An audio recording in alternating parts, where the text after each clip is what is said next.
Ayan, hello mga country. Good afternoon po ulit sa ating lahat. Welcome back again to our channel. Ayan, may gusto ako, ayan, bigyan ng pansin. Shout out to you, Sir ZGSKA. Sabi niya, ma'am, sana masagot po ninyo. Gusto ko po sana magnegosyo kaysa magtrabaho, pero wala po akong puhunan. Time consuming kung iipon pa po ako. Gusto ko sanang mag-loan para ipuhunan, pero natatakot po ako na ma-decline. Naku sir, naku po, pinaka number one requirement kung gusto mo pong magnegosyo, pinaka number one po is hindi ka dapat matakot. Lalong-lalo na hindi ka dapat matakot mag-loan. At dapat po malakas ang loob at dapat po handa ka talaga. Kasi kapag papasok ka pa sa pagninegosyo, mararanasan mo po lahat, lalo na kung ikaw ay kapos sa kapital. So, ma-share ko lang po sa totoo lang sir, naging puhunan ko talaga ang lakas ng loob at saka yung pagiging porsigido ko po. Kasi the first time na nag-loan po ako sa Orex, yun po yung unang namin delivery van na niloan ko po, na nagtatrabaho pa po. Nag-resign na ako noon. Nag-decide na ako na magnegosyo, mag-start. So, ang unang-una ko pong ginawa, since wala akong pang collateral, wala pa akong existing na business permit na mai-present. So, ang ginawa ko po, hiniram ko yung kasunduan. Nagpagawa ko ng papel sa barangay certification na yung nyuga ng parents ko ay kunwari sa akin, na kaya ako maglo-loan nung sasakyan na pang 10th hand na nga siguro yun, kasi sira-sira na talaga siya. Pagtitiisan na lang namin, ay kasi sabi ko doon, igagamitin kong kargahan ng mga kopra namin. Kaya yun yung reason ko sa paglo-loan. You see po, number one requirement is hindi ka dapat matakot at dapat malakas ang loob mo at dapat handa ka talaga sa kaharapin mo. Marami pong kaharapin problema, lalo-lalo na po kung yung puhunan ay limitado lang. Yun kasi yung paghapos sa atin na hindi tayo makagalaw, na kailangan talaga nating mag-double work, super work hard, magtipid, magtiyaga, magtiis kung kapos tayo sa kapital. Hindi tayo makaspread ng ating wings. Ngayon po, kung sa paglulun pa lang, takot ka na dahil takot ka lang ma-decline. Naku sir, baka baka hindi ka makapagnegosyo niyan. Unang-una, dapat hindi ka matakot na mag-loan. Dapat ang reason mo is, baka normal po ang matakot. Alam nyo, grabe yung ko noon that time, yung stress na iniisip ko na, samantalang ang monthly lang noon namin is 7,000 plus. Iniisip ko monthly na may hulugan ako sa bangko na 7,000 plus. Grabe ko ka-stress talaga, napaka-stress ko niya. Syempre, nagsisimula kasi naman lang ang kapital namin, patinda-tinda, palako-lako. Tapos, walang kasiguraduhan kung makabenta ba kami ng sapat. Syempre, pambayad pa sa kapital, tubo lang yun. Sa tubo mo kukunin yung pambayad mo doon sa loan, sa tubo ng kinita mo. What if hindi kami tumubo ng malaki, 'di ba? So wala akong pambayad, 'di ba?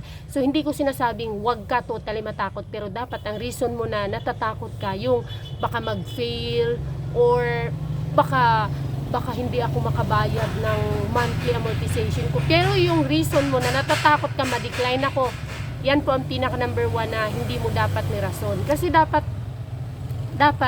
handa ka na sa mga mangyayari, kasi pag pumasok sa pagninegosyo, isugal na po ka agad ito. Hindi mo alam kung tutubo ka ba, hindi mo alam kung magtatagumpay ka ba, hindi mo alam kung ma-set up mo ba siya, hindi mo alam kung ma-establish mo ba, or baka along the way magkukwit ka na lang or dumaranas ka ng hirap, hindi ka nakabayad or nalugi ka first month mo, abonado ka, wala ka pambayad doon sa hulugan mo, itumigil ka na.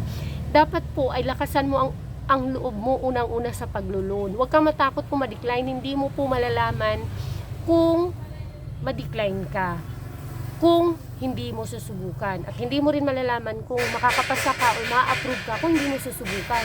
Diba? So, hanggat yung takot mo po ay mananatiling dahil natatakot ka ma-decline, hindi ka po makakausad talaga. Hindi ka makaka-move forward. So, wag ka pong matakot. Kailangan lakasan mo ang loob mo.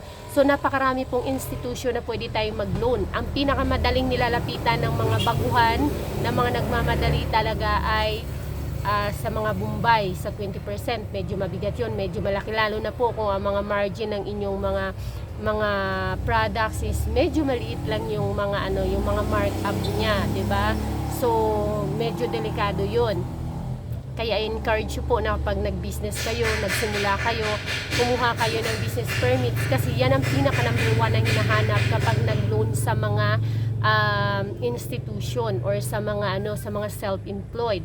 Let's say for example, mag-loan ka sa DTI. Nakapag-loan na ako sa DTI, kailangan siyempre ng business permits. Kaya in-encourage ko sa'yo from the start kasi usually nangingi sila ng tenure at least yung business ay 3 years na establish, di ba? Or 3 years nang nag-ooperate. Sorry, nagwi-welding. 3 years na nag-ooperate. So dapat maaga pa lang pag-start mo, may permit ka na para in 3 years kung gusto mo na magpalaki ng iyong ng iyong capital ng iyong business is makakapag-loan ka na. So kailangan ng business permit. So nag-loan ako sa BDO pang 3 times ngayon, mga business permits kailangan. Pumunta ako ng BPI, nag-inquire ako doon nung supposedly akala ko denied totally na yung sa BDO ko sa pang 3rd time. Pumunta ako ng BPI, kailangan pa rin ng mga business permits. Sa Palawan loan, kailangan din ng mga business permits. Kaibahan lang po doon sa suggest ko po sa iyo sir, punta ka ng BPI kasi hindi masyadong mahigpit. Kung working ka po, kung ikaw ay employed, kailangan lang nung payslip. May video po ako about sa BPI loan. I-check mo po, panoorin mo, nandiyan ang list, hindi po mahigpit. Kung employed ka po, kailangan lang ng payslip at saka mayroon pa yung additional requirement. Pero pwede ka po sa mga doon, sa mga employed, pwede po doon. Ngayon sa iba kasi, kailangan talaga ng business permit. So sa magsisimula, mas may sasuggest ko po, dahil ikaw ay nabanggit mo na ikaw ay nagtatrabaho, so masasuggest ko po sa BPI. Try mo po mag-inquire sa BPI. Unang-una, yan po ang tanggalin mo yung takot na ma-deny ka kasi hindi ka talaga makakapag-loan yan, hindi ka makapag-start. Kung sa pag-deny pa lang or pag-approve natatakot ka, paano yung mga susunod mo pang tatahakin, di ba? Iyon ang mas mahirap, yung nandoon ka na. So, wag ka pong matakot. Try mo. Ayan, next week agad, pumunta ka kaagad ng BPI dahil hindi mahigpit yung kanilang ang kanilang mga requirements. Although ako po palagi 3 times sa BDO pero medyo may kahigpitan po. Meron nga nag-comment doon sa ating video. May nag-comment doon na sabi niya walang kwenta daw yung BDO kasi nakabase daw sila sa deposit, hindi daw doon sa asset. Yes, totoo nga naman din. Kailangan may ka doon yung sa kanila, yung gross deposit mo yung binabasihan nila, yung iyong account standing mo, ano ba tawag doon, yung account status ng account mo sa kanila, yun yung basihan nila. So yun lang sir, go na yan. Huwag ka pong matakot ma-deny. Yun ang pinakaunang hindi mo dapat katakutan. Dapat matakot ka na magsimulang magnegosyo kasi walang kasiguraduhan, sugal yan, normal yun. Pero kailangan mo ma-overcome yun para makapagsimula ka. Hindi dapat yung natatakot kang ma-deny ka or ma-disapprove ka. So dapat yun ang wala. Kasi pag doon pala natatakot ka, hindi ka makakagawa ng isang step. Imagine mo, 'di ba, mabalik ko lang. 'Di ba, ang lakas ng loob ko na hindi yung sa aking lupa ginawa kong nanghingi ako ng certification sa barangay namin.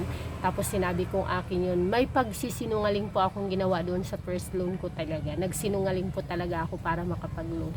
Kaya believe nga sila ni nanay at mga kapatid ko sa akin kasi ako noon, I was 25 or 26 at 27 na ang lakas daw ng loob ko. Sila yung natatakot sa akin sa mga pinagagawa kong loan. Nilakasan ko talaga ang loob ko kasi talagang alam kong dito yung gusto kong tahaking buhay. Ayan. So salamat sa Diyos talaga at ginabayan niya kami.